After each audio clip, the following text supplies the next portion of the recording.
Doutor Aquiles, estou com o doutor Aquiles aqui, cirurgião vascular, e a gente vai falar sobre hipertensão renovascular. Doutor, a gente já ouviu falar aqui de hipertensão arterial, né? Que é um problema diretamente ligado aí à cardiologia, mas espera aí, o que é hipertensão renovascular? Rapaz, por que desse tema? Boa tarde você que está ouvindo a rádio. É mais um prazer estar aqui com o meu amigo André Pepes e essa rádio maravilhosa que dá a oportunidade para a gente informar nossa população de coisas que são corriqueiras do dia a dia e que às vezes não são discutidas, e às vezes o pessoal fica sem informações básicas para poder suspeitar que está sentindo alguma coisa diferente e procurar o médico. Que a gente brasileiro tem uma mania de procurar apenas quando sente alguma coisa, né? É verdade.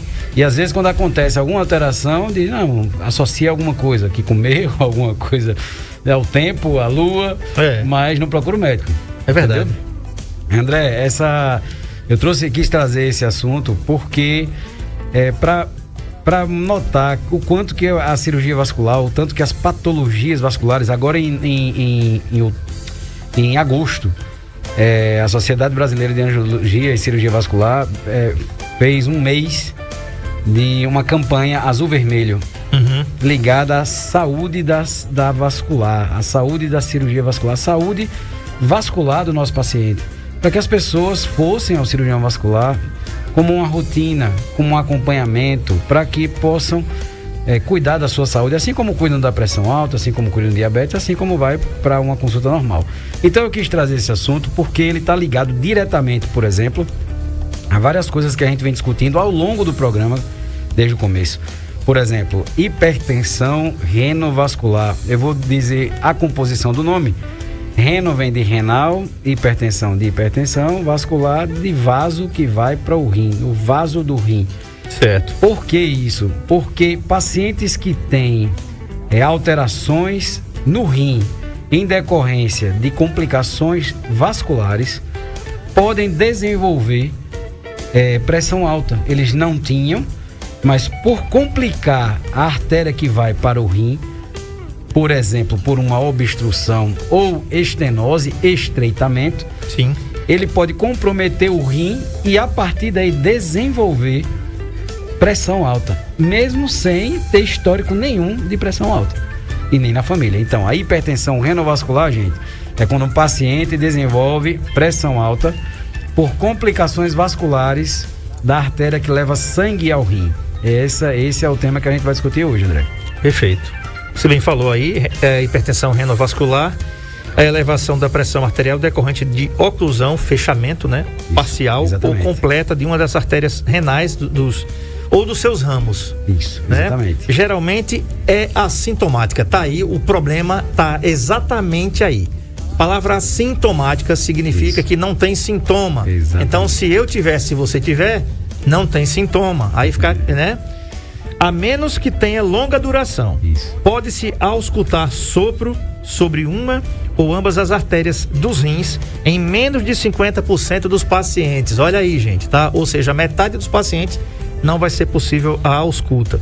Obtém-se o diagnóstico e depois a gente vai falar com o doutor Aquiles sobre isso, sobre a questão do diagnóstico. A doença renovascular é uma das causas mais comuns de hipertensão curável, mas é responsável por menos de 2% de todos os casos de hipertensão.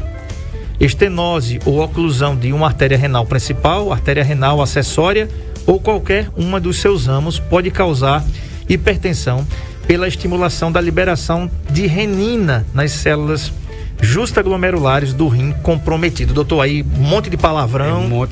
Né, xingamento. Eu não entendi aqui e quem está em casa também não entendeu, a gente não tem a obrigação de saber, mas agora a gente vai saber. Vamos saber. Né?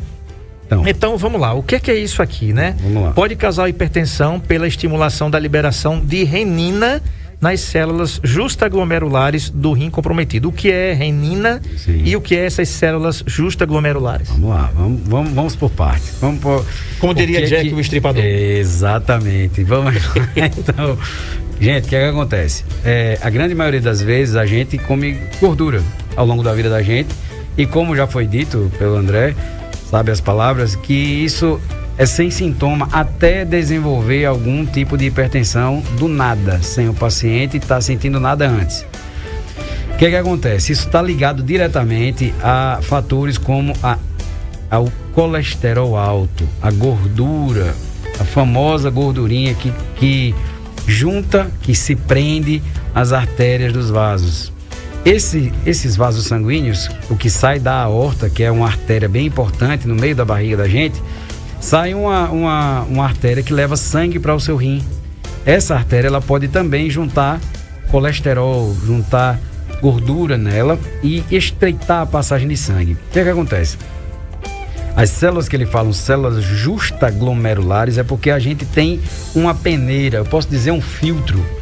A gente não tem filtro? Antigamente não tem. Antigamente não, hoje em dia tem os filtros de água.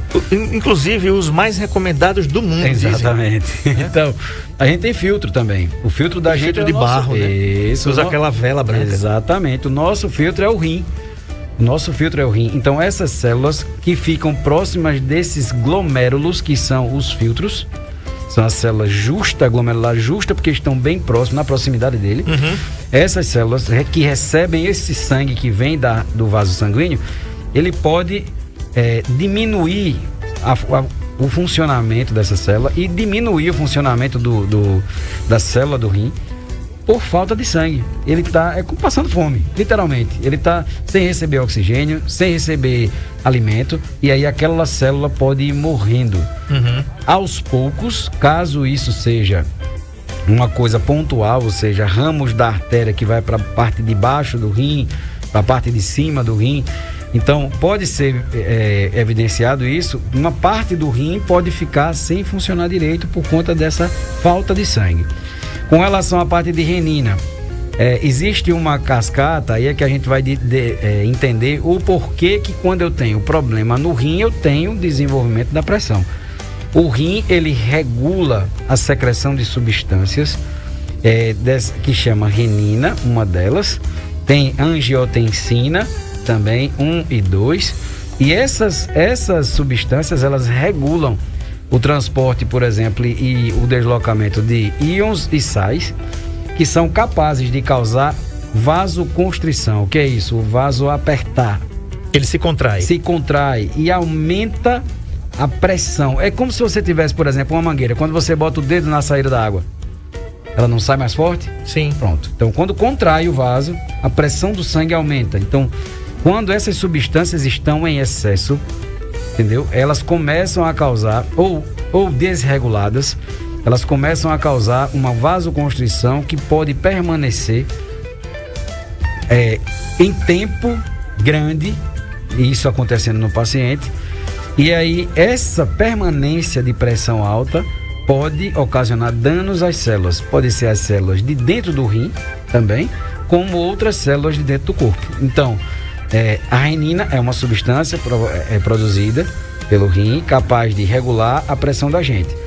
Cada vez que a célula não está produzindo direito aquela substância, ou cada vez que ela está desregulada no nosso corpo, porque o rim não está funcionando bem, ela pode estimular o desenvolvimento de contrações vasculares e aumento da pressão arterial por conta disso.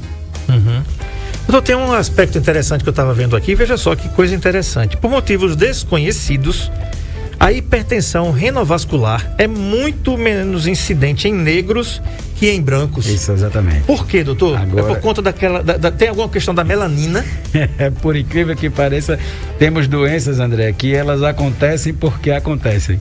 Entendeu? É assim, tem doenças que elas não têm tem algumas que têm predileção por alguma raça. Sim. Ou raça branca, ou raça negra, mas tem doenças que não têm essa predileção. Ela acontece indiscriminadamente. Assim, aleatoriamente. Ela acontece em qualquer raça sem um motivo aparente. Certo. Não existe um motivo que justifique isso. Entendeu? Certo. Algumas pessoas de raça, por exemplo, negra, não ou literalmente não acontece aquela doença nela. E a gente ainda não descobriu por quê. Entendeu? De maneira geral, cerca de 80% dos casos são provocados por aterosclerose. A gente já falou sobre isso aqui, gente. Aterosclerose é a formação de ateromas, de placas de gordura nos nossos vasos, artérias ali, né? E 20% por displasia fibromuscular. Displasia é aumento, né, fora do normal, das fibras dos músculos. A aterosclerose é mais comum em homens com idades maiores de 50 anos. Isso. Falou de 50 agora. Comprometendo principalmente o terço proximal da artéria renal. A displasia fibromuscular é mais comum em pacientes mais jovens, em geral mulheres, e normalmente compromete os 2/3 distais da artéria renal principal e os ramos das artérias renais. São causas mais raras, por exemplo, a embolia, o trauma, a ligadura inadvertida durante a cirurgia e compressão extrínseca do pedúnculo renal portum. Ixi, meu Deus. Homem, pelo amor de Deus. Sangue de Jesus tem poder. Ô, doutor, vamos passar para outro canto. Bora. Vamos lá. Sinais e sintomas. A gente já falou aqui que a hipertensão renovascular é, em geral, assintomática. O sopro sistólico diastólico no epigastrio, muitas vezes transmitido para um ou ambos os quadrantes e, às vezes, para o dorso. É quase patognomônico. É um sinal que, quando existe, ele quase denuncia a doença. Entendi. Então, quando tá lá na ausculta... Quando o médico está lá escutando, medindo, mandando você falar o 33, sem você falar, claro, que ele vai só escutar o que você vai respirar, ou não respirando, não auscultando o pulmão, mas auscultando o abdômen, a barriga, que não é nada comum disso acontecer ultimamente, mas isso acontecendo, o médico é capaz de auscultar no determinado local onde fica o rim. Ele pode auscultar um barulho de sopro, e realmente é um sopro. Quando há o pulso da artéria, ele dá um sopro no final de cada batida, mas é uma coisa muito, muito minuciosa. O médico realmente tem que ter um ouvido bom para poder escutar isso, mas levando em consideração, André, as características do paciente e a suspeita que a gente pode ter baseado nisso, aí ele pode suspeitar disso, de pressão alta por conta disso, de alteração renal por conta disso, da artéria renal. Ok. Um abraço aqui a dona Hilda do Capim, que ela mandou um recado pra mim. Tenha cuidado também com o pecado da gula. Ah, sim. Mas ela não tá falando do pecado da gula lá do Paulo, não, que fica ali perto do Bom Conselho. Tá falando com o pecado da gula por causa do prato do filé de siri. Tá certo, dona Hilda, tá mandado o recado aí. Muito obrigado, viu? Pela recomendação. Vou levar em consideração aí pra gente não ganhar os 10 quilos que eu perdi. A hipertensão diastólica se desenvolve abruptamente em um paciente. Quando a gente deve suspeitar da hipertensão renovascular, por exemplo. Primeiro, a hipertensão diastólica se desenvolve abruptamente em um paciente menor que 30 ou maior que 50. Doutor, vamos explicar aqui o que é a hipertensão diastólica. O que é isso? O coração, ele tem um movimento que é um batimento, que é a sístole. Que é a contração. E a diástole é quando ele descontrai. Relaxa. Exatamente. Então, nesse contrair e descontrair, ele faz alguns tipos de sons que pode sugerir que há uma alteração com relação a isso. E você falou com relação à diástole, quando ele relaxa também dá um pico de pressão na aferição. E isso pode indicar que existe uma alteração nessa aferição de pressão que você falou aí. Deu quanto que você falou aí? A hipertensão diastólica se desenvolve abruptamente em um paciente menor que 30 ou maior que 50. Pode ser maior que 50 ou maior que 60 anos, por exemplo. Certo. Entendeu? Se ele desenvolver uma pressão alta, rápida, abruptamente, ele antes não tinha nada, e a partir daquele momento, quando ele começou a não sentir bem, às vezes o paciente realmente não sente bem, não sabe por que mas às vezes quando ele mede a pressão está alta, e para quem nunca teve pressão alta, a partir daquele momento ele começa a apresentar pressões sempre altas. A sistólica, quando a gente, por exemplo, 12/8, que todo mundo chega no hospital e diz assim, minha pressão é sempre 12/8. O 8 é o diastólico, é a pressão que o coração exerce quando ele relaxa, entendeu? Quando ele contrai a sístole, é a sistólica. É a primeira. É a primeira. E a diastólica é quando ele relaxa. Inclusive, gente, dizem não, né? Os cardiologistas afirmam, é diferente de dizem. A cardiologia afirma que, na realidade, quando a gente às vezes as pessoas tinham pressão 15/8, 15/9, certo, né? A pessoa ficava desesperada, claro que as duas são importantes, mas aqui é levada muito em consideração, doutor Aquiles, é a segunda, né? Isso, é justamente essa, por exemplo, quando tem 15/8, o que deve ser levado mais em consideração é o 8 e não o 15. Claro, se você aferir sua pressão e tiver 20/9, você tem que verificar, tem que ir correndo no cardiologista, tem que verificar. Não é normal, tá? Mas o que é interessante mesmo é que a segunda... Agora, por que, doutor, inclusive isso? Por quê? Porque a pessoa está com a pressão lá, tá de 20/9. Aí a gente chega desesperado, rapaz, minha pressão subiu, tá de 20/9. Por que a gente não deve se preocupar tanto com a primeira e se preocupar mais com a segunda? Na verdade, assim, tem que haver uma preocupação de toda forma. Certo. O que a gente fala, o que a gente geralmente lê é que a pressão diastólica, quando está abaixo do normal, ou próximo do normal, digamos 12/8, 12/9, a partir a diastólica, a partir de 9, na verdade de 14/9, a gente já considera o paciente como hipertensão grau 1. Ele está começando a entrar no diagnóstico de pressão, certo. Entendeu? Mas essa diastólica, ela altera pouco, no sentido de que o paciente, por exemplo, quando o paciente está ansioso, por exemplo, o relaxamento cardíaco ele se torna normal praticamente. Quando ele está só nervoso, a maioria das vezes aumenta a taquicardia, o paciente acelera o coração e a contração dele pode aumentar de forma que aumenta a sistólica por descarga de adrenalina também, ansiedade do paciente, mas o relaxamento do coração, que é a diastólica, ele não altera. Então, por exemplo, é muito suspeito de alteração cardíaca importante quando a sistólica e a diastólica estão próximas, entendeu? Mas isso, nada melhor do que os cardiologistas para diagnosticarem de maneira precisa. Uma vez essa alteração de pressão acontecendo, uma próxima da outra, ou aumentando a diastólica acima de mais de 90, 100, a gente precisa realmente ir para um especialista, de forma para fazer um diagnóstico mais preciso. Isso aí é certo. Com relação à parte do que você falou, que é a diastólica, que é mais propensa a você desenvolver hipertensão renovascular, na verdade é um dos parâmetros que a gente suspeita da diastólica. Mas existem os pacientes que têm as probabilidades, por exemplo, pouco provável, médio risco, digamos assim, baixo risco, médio risco e alto risco. E são pacientes que você pode suspeitar desse comprometimento do rim, baseado nisso, naquele paciente. Por exemplo, baixo risco. Quem é que tem baixo risco? É aquele paciente que tem um nível de pressão controlado. Ele é assintomático, então provavelmente ele é baixo risco. Aumenta a pressão de vez em quando, mas isso por momentos de ansiedade ou preocupações, mas nada que seja sintomático, que indique algum risco maior. Médio risco já é o paciente que apresenta hipertensão arterial, que já é resistente a tratamento, André. Às vezes o paciente chega no consultório, até vascular mesmo, e diz que já toma 3, 4 remédios para hipertensão e a circulação não consegue, a pressão alta não consegue baixar.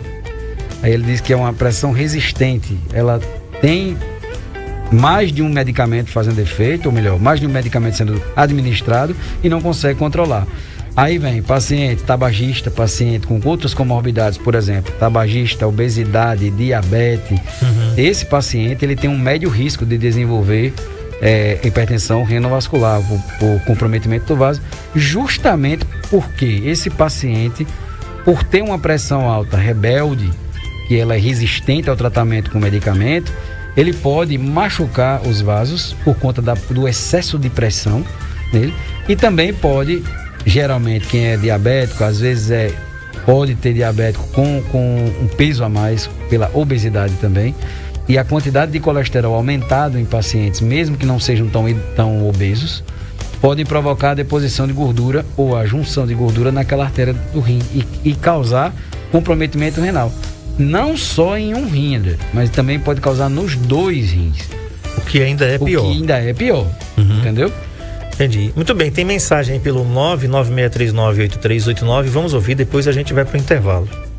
Parabéns, André, pelo programa. Boa tarde, doutor Aquiles.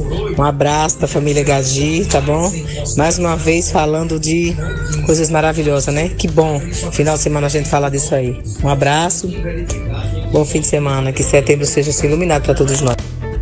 Bacana. Muito obrigado aí então pelas palavras da Edneuza. Entrevistando o doutor Aquiles Lima, cirurgião vascular, e a gente está falando sobre hipertensão renovascular. A gente aprendeu aqui que a hipertensão renovascular, hipertensão aí provocada nos rins, nas artérias que ligam os rins aí. Doutor, O diagnóstico, então, como é que se dá? Tem algum exame padrão ouro? O exame se dá pelo consultório, é estritamente clínico ou é o casamento dos dois aí? Ou existe a possibilidade de o senhor fazer um exame clínico no consultório e encaminhar o paciente para fazer algum exame de imagem? E que exame é esse? Isso. A gente pode suspeitar, André, como a gente estava comentando aqui no começo, principalmente que os ouvintes entendam isso. Pressão alta não é brincadeira, gente. Pressão alta não é brincadeira. Se você está desenvolvendo pressão alta de alguma forma, se a pressão está oscilando, se estava normal e passou a ficar alta de uma hora para outra, sem isso está mantendo, toda semana está assim, a gente tem que procurar um clínico, um cardiologista, de preferência um cardiologista, que é a pessoa mais habilitada para controlar a pressão. Entendeu? Por quê, André? Só a suspeita clínica não é suficiente para a gente dar um diagnóstico fechado de hipertensão provocada por problema nos rins, né? Nas artérias dos rins. A gente suspeita por aqueles pacientes que a gente comentou, de baixo, médio e alto risco. Quando o paciente, a grande maioria das vezes, fica naquela transição entre baixo risco e alto risco, e médio risco, que é aquele paciente que começou a fazer pressão alta, mas como está assintomático, ele não toma remédio nenhum, mas também não muda hábito de vida, não faz nada assim de atividade nenhuma e nem muda nenhum tipo de atividade, por exemplo, cessar o tabagismo, não faz isso. Então, a suspeita clínica, quando a gente atende o paciente, existe essa suspeita clínica, um paciente que desenvolveu pressão alta abaixo dos 30 anos, mas quando vem para você no consultório, a maioria das vezes é paciente acima dos 60 ou acima de 50 para frente, geralmente acima dos 50, 60 anos. E aí, quando o paciente vem com essa história de que desenvolveu ou está desenvolvendo alguns picos de pressão alta, com essa idade, aí a gente vai fazer um rastreio clínico primeiro, com perguntas, com exame físico, com ausculta abdominal, na loja renal, para a gente ver se tem algum sopro. Fora isso, existem alguns exames que a gente pode lançar a mão, que a gente pode pedir para poder confirmar isso, André.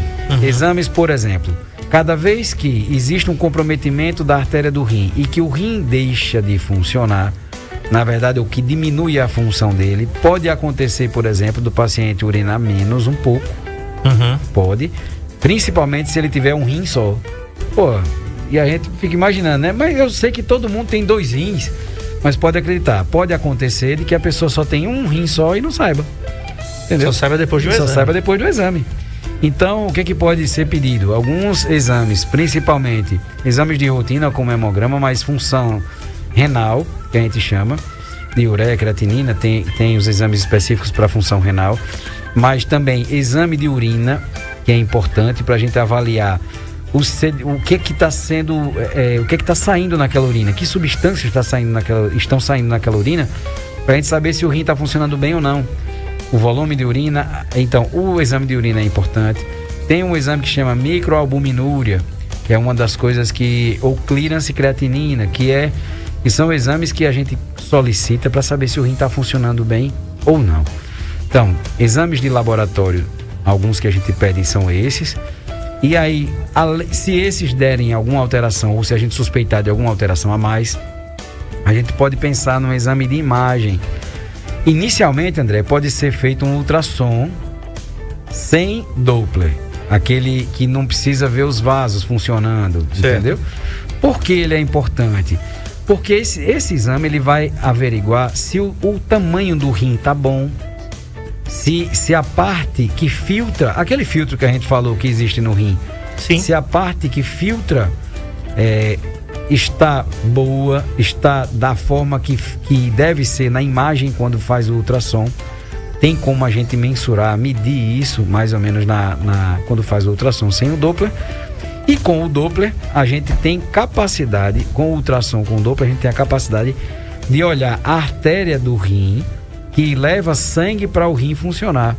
Dessa forma, tem como a gente saber no ultrassom com Doppler se existe um estreitamento, que a gente chama de estenose, ou se existe uma oclusão, ou seja, um fechamento daquele vaso sanguíneo que não está chegando sangue no rim e o rim pode está paralisado, literalmente, ele está sem funcionar. Mas a gente está urinando porque a gente tem 2 rins. Então, são exames que são simples, relativamente simples, mas são exames que a gente consegue dar um diagnóstico específico dessa forma. Tá. Quero mandar um abraço aqui para Ana Paula Caetano, que está aqui assistindo a gente pelo NN Play, a Maria de Fátima lá em Coruripe e também a Ryuga Bia Uzumaki. Ela está dizendo aqui que é nova por aqui, seja bem-vinda. Eu acho coisa boa. Espero que esse nome eu consiga, se eu estiver pronunciando errado, você me fala, que é Ryuga Bia Uzumaki, tá? É o nome que ela colocou aqui. Tem mensagem sim pelo 99639-8389. Vamos lá, Ariane Guedes. Boa tarde, meu amigo André Pepe. Estou aqui ligadinha nesse programa maravilhoso. Quem está aí com você é o Dr. Adonis, é? Vou mandar uma vinheta pros dois, tá bom? Com André Pepe, com Dr. Adonis. Aquele abraço.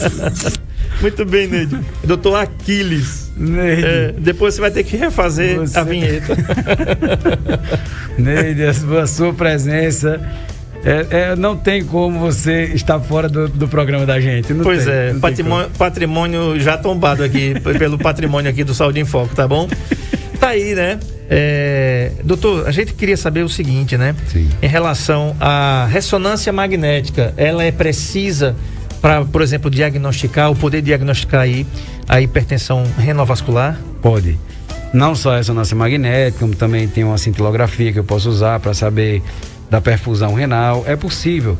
Mas como a gente pode fazer uma... Lógico, existem exames de imagem, como imagem de padrão ouro, que a gente chama. Que é aquele exame que mostra especificamente até a parte interna do rim, se está funcionando bem ou não, mas como eu disse, é uma coisa casada. Por exemplo, é um conjunto que fecha um diagnóstico. A gente suspeita clinicamente com a história do paciente, o exame físico dele, pede os exames de laboratório para auxiliarem a gente naquela suspeita. Quando os exames de laboratório sugerem que estão alterados os rins, a gente pode lançar a mão da imagem, e a imagem dá pra gente que aquele rim está alterado de tamanho, por exemplo, um rim é maior do que o outro, ou então os 2 rins estão diminuídos de tamanho por conta de comprometimento das artérias que levam sangue para o rim. E aí, dentre os exames que são melhores, por exemplo, a ressonância é uma dos padrões ouro para fazer esse tipo de diagnóstico, mas o ultrassom, ele é um exame que não tem radiação e que dá um diagnóstico bem preciso dentro do que você precisa saber com relação a comprometimento do rim, para saber se o rim está funcionando bem ou não, se ele está em sofrimento por falta de sangue ou não. A gente consegue sentir, ter um diagnóstico preciso com um exame com menos exposição do paciente. Por exemplo, não exposição à radiação, por exemplo. Certo. Mandei uma mensagem aí para o Marco Aurélio, que vai estar na tela, que está acompanhando a gente pelo NN Play, que é um exame que é a angiografia por ressonância magnética. Isso aí. Ou a imagem aí dos rins incríveis, são imagens incríveis que você vai ver agora, quem está acompanhando a gente aqui pelo NN Play, ou quem acompanhar a gente depois que o programa estiver aqui, você vai acompanhar aí, porque ele fica gravado aqui no NN Play, tá? Doutor, essa angiografia por ressonância magnética, como é que funciona isso? Como é que é esse exame? O que é angiografia? A angiografia é quando a gente pega uma artéria, a gente punciona a artéria, geralmente é a artéria da virilha, aqui na coxa, e aí a gente... Vai lá aí, doutor. Isso, sobe com um catéterzinho e vai colocar esse contraste, que a gente chama, que é uma substância que ele brilha ou ele deixa acesa a imagem durante um raio-x ou uma ressonância. Certo. A ressonância é aquele que você entra na máquina lá. Então, o que é que pode acontecer? Quando eu injeto essa substância, chama contraste, ele consegue, por onde passa o contraste, ele desenha todo aquele local. E eu tenho como saber especificamente por onde está passando o sangue. Se não passar ali, eu já sei que aquela área está em sofrimento. E ali o contraste não chega. Se aquela área ficar pintada com o contraste, eu vou saber que o sangue está chegando ali. porque todo local que estiver contraste vai estar pintado por ele. Certo. Entendeu? E como a ressonância é um exame de imagem bastante detalhista, detalhado, e consegue fazer esse diagnóstico preciso também, a gente, enquanto o paciente está fazendo a imagem de ressonância, pode ser infundido o contraste para que ele fique, além da imagem muito específica da ressonância, também eu vou saber o que está recebendo sangue ou não. Daí vem assim a totalidade de diagnóstico feito por esse exame. Porém, nós temos que lembrar que nem todos os locais para onde nós temos principalmente pacientes do SUS, a grande maioria, está disponível esse tipo de exame. E aí a gente lança a mão de um que nos praticamente também ajuda demais a fechar o diagnóstico, que é ultrassom e ultrassom com Doppler mesmo de abdômen, por exemplo, dos vasos renais, para quem sabe fazer. E finalmente, doutor, o tratamento da hipertensão renovascular, como se dá? Boa. O que é que hoje atualmente está se discutindo, André? Existe tratamento medicamentoso, que é o tratamento realmente por medicamentos para pressão alta, mas se a gente chegar a um diagnóstico de que existe um comprometimento também de não só estreitamento, mas um estreitamento que, por exemplo, o que é que a gente tem como um estreitamento importante, acima de 50%. Quando você tem um estreitamento acima de 50%, você tem uma repercussão já de função do rim por conta disso. E aí, a partir daí, você pode fazer o que a gente também já discutiu em outros programas aí, uma angioplastia, um cateterismo, só que não é do coração, é da artéria que vai para o rim. Porque como ela está estreita, por conta de placas de gordura, a gente pode, por meio desse exame, que é uma angiografia, chegar até lá na artéria renal, que está estreita, e por meio de um balão, que a gente chama fazer uma angioplastia, que é a abertura daquela artéria para que o sangue chegue melhor ao rim e consiga o rim funcionar melhor, recebendo mais sangue. Ele deixa de ficar com pouco oxigênio, com pouco alimento, e aí ele consegue trabalhar melhor dessa forma. Então, o tratamento, basicamente, atualmente, na verdade, é feito por tratamento medicamentoso. Esse medicamento, com certeza, vai ser ajustado ao rim dele, ao paciente que tem, por exemplo, se ele tem só um rim e o rim não está funcionando bem, aí cabe ao cardiologista, mas também ao nefrologista, orientar que tipo melhor de antihipertensivo seria para esse paciente. E aí a grande maioria das vezes trata com medicamentos apenas, a não ser que, junto com a função renal alterada e a pressão alta existindo, exista essa estenose lá na artéria renal, porque aí vai ter o tratamento medicamentoso mais o tratamento de angioplastia dessas artérias. Você tem que fazer angioplastia também, porque senão você vai estar controlando a pressão, mas a artéria vai continuar estreita. Controla a pressão, mas a artéria continua estreita. Então, a partir do momento que você diminuir ou retirar o medicamento, por algum motivo esquecer ou deixar de tomar, muitos pacientes às vezes não tomam o medicamento de forma correta, essa hipertensão pode se agravar, pode se perpetuar até danificar o rim de forma irreversível. Uma vez que nem sempre, como a gente comentou, ele é sintomática, nem sempre ele tem um sintoma do paciente se sentir mal e por isso ele procurar o médico. Às vezes o paciente está tomando medicamento, está se sentindo bem, controlou a pressão, tem vezes que ele esquece o medicamento, não toma direito. Eu ia perguntar uma coisa até, o seguinte, há a possibilidade, você já acabou de responder, se há a possibilidade do comprometimento definitivo dos rins em relação à hipertensão renovascular. Sim. O rim, ele tem uma reserva grande de filtros, daquele que a gente comentou mais cedo. Ele tem uma reserva grande de filtros, porém, cada vez que ele vai perdendo função, ele vai diminuindo a capacidade de filtrar sangue. E cada vez que ele vai filtrando menos, o rim ele vai perdendo a capacidade de filtrar. Digamos que assim, são vários setores do rim, vários quadradinhos, vários setores do rim, quem vai recebendo menos sangue vai sofrendo mais, vai parando de funcionar. Aí os outros ficam segurando. E aí cada vez que um vai deixando de funcionar, vai sobrecarregando o outro. E aí, enquanto isso, o outro rim vai tentando compensar Até alguns trabalhos, André, científicos já viram que, por exemplo, quando um rim começa a sofrer, o outro rim aumenta a produção de urina, por exemplo, para compensar aquele que está diminuindo. Sim. Entendeu? Mas o grande problema, às vezes, é com o paciente quando ele só tem um. Entendeu? Então, aí, o paciente pode ter um problema renal tão importante que não deixa mais o rim voltar a funcionar. E esse paciente, inevitavelmente, acaba entrando para a hemodiálise. Por conta da pressão alta, gente. E acredite, viu, gente? Quem não visitou, quem nunca visitou um centro de nefrologia, por curiosidade, vá e visite lá se você conseguir entrar, né? Porque tem isso também, a questão do controle. Mas peça autorização. Então, procure na internet, então, no YouTube aí, tá? Procura na internet aí, hemodiálise, para você ver como é sofrida, como é difícil. Exatamente. Eu, enquanto propagandista farmacêutico, doutor, eu ia visitar nosso querido doutor Indalécio Magalhães aqui, que é nefrologista do Chama, competente, referência, não somente no estado de Alagoas, mas no Brasil, responsável por vários transplantes renais aqui em Alagoas, né? Quando eu ia visitá-lo, e ele, às vezes, ele estava lá dentro e às vezes eu tinha que passar, bicho, aquela sala todinha para visitar ele. Sim. Meu amigo, eu quase passava de olho fechado. Entendeu? Porque você vê as pessoas naquela máquina, gente, ali. Eu vou falar um negócio pra você. Tem 2 lugares. Eu não, graças a Deus, nunca precisei visitar, que é a oncologia.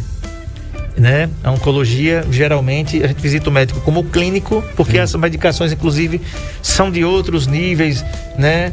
São opioides, eu não trabalhava com opioides, então não adiantava produtos muito fortes, assim, para dor, e eu não visitava geralmente os oncologistas como clínicos, mas quando eu ia visitar o Dr. Indalécio, eu me sentia muito mal, não por visitá-lo de jeito nenhum, uma pessoa boníssima, um excelente profissional, mas por conta do local, você vê pessoas sofrendo muito. Então, se você estava até falando com o pessoal aqui da 91 que estava almoçando quando eu cheguei aqui na Copa, e a gente falando o seguinte, essas pessoas dizem assim, mas eu não como sal não, mas eu tomo refrigerante, né? Acredite, meu amigo, olha aí, né? Procure aí agora no Google quanto de sal que se tem numa lata de refrigerante, qualquer um, é esse daí mesmo, né? Procure quanto de sal que tem no refrigerante. Você vai ficar embasbacado. Aí eu vou comprar aquele sem açúcar.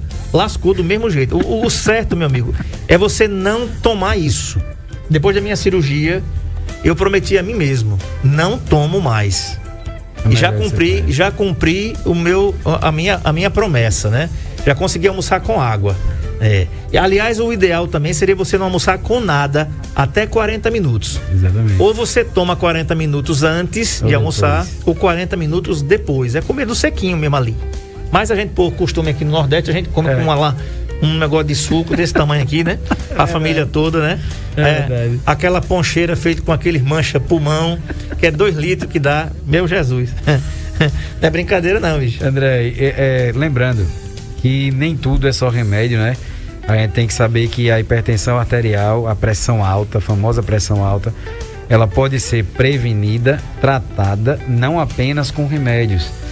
As pessoas têm que passar a ter o hábito, André, de controlar o tipo de comida que come, a quantidade de comida que come. Tem que passar a ter um hábito saudável, de fazer alguma atividade física. Precisa prevenir, gente. Olha, você que está ouvindo a rádio, lembre a pessoa que você conhece que tem pressão alta, precisa fazer algum tipo de atividade física, precisa reduzir o peso, gente. A obesidade é capaz de produzir danos em todo o seu organismo, todo. Então, faça atividade física, consiga fazer uma dieta dentro das suas possibilidades, para que você não precise ter que estar tomando, ao invés de estar fazendo coisas mais simples, tomando medicamento o tempo inteiro para conseguir controlar a pressão. Exatamente. Tem mensagem aí do Luciano, lá de São Sebastião. Vamos lá. Boa tarde, Adé. Boa tarde, doutor Aquiles. Aqui é o Luciano do Sebastião. Doutor, o sintoma da pressão baixa dá sono? Dá sonolência também? Não. É um sintoma da pressão baixa, sono, moleza no corpo, essas coisas. É só uma dúvida só, que o pessoal fala, né? Boa tarde. Pressão baixa, sono e moleza no corpo. Tem associação? Tem sim, Luciano. Apesar de moleza no corpo e sono serem sintomas que você pode encontrar em outros tipos de problemas, Se for um paciente jovem ou saudável, ou se for um paciente que tem algumas outras doenças, por exemplo, paciente que tem diabetes, essa moleza, esse sono pode ser por uma baixa do açúcar no sangue, entendeu? Chama hipoglicemia. O paciente que tem pressão alta, se ele tiver uma baixa de pressão por outros motivos, assim, vários motivos podem dar algumas baixas de pressão, mas se o paciente baixar demais a pressão, ele pode sim ficar não só sonolento, com sono, pode ter moleza, o paciente pode ficar também suando, entendeu? Aparece um suor nele, pode ser um suor frio, isso pode acontecer quando a pressão baixa demais, tá certo? Isso pode ser sim, você tá certo em pensar dessa forma. Ok. Muito bem, gente. Conversei com o Dr. Aquiles Lima.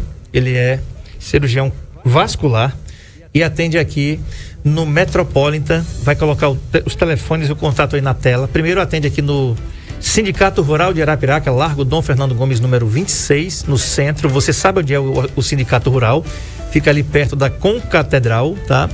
E aí também tá os telefones, o endereço do consultório particular do Dr. Aquiles. O Dr. Aquiles também é cooperado da Unimed Metropolitana do Agreste, cuidar de você. Esse é o plano. Anota aí os telefones: 3530-8440 ou 99961-4310.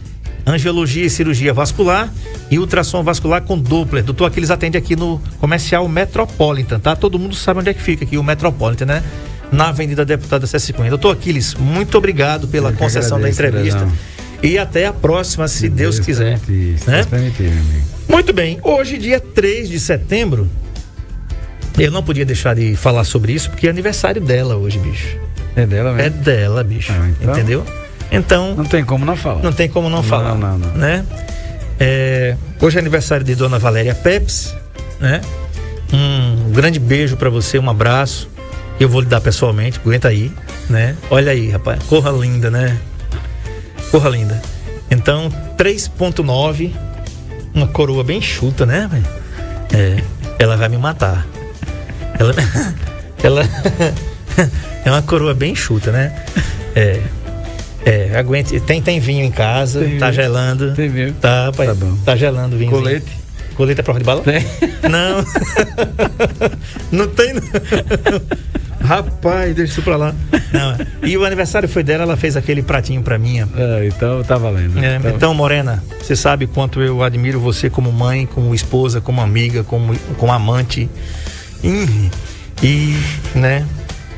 Então você sabe o quanto eu amo você e admiro você. Agradeço a Deus todos os dias por tê-la comigo. Esses 18 anos de casado, esses 21 de relacionamento. Que Deus abençoe a você nesse dia, te dê muita saúde, muita paz, muita paciência para cuidar de mim. Muita paciência, né? Porque é preciso paciência para lidar com uma criança de 50 anos, né? Então tá. Eu encerro o programa assim de hoje desejando a você, Valéria Pepes, tudo de bom que a vida tem para lhe oferecer. E muito obrigado por tudo que você é e representa para mim e para os nossos filhos.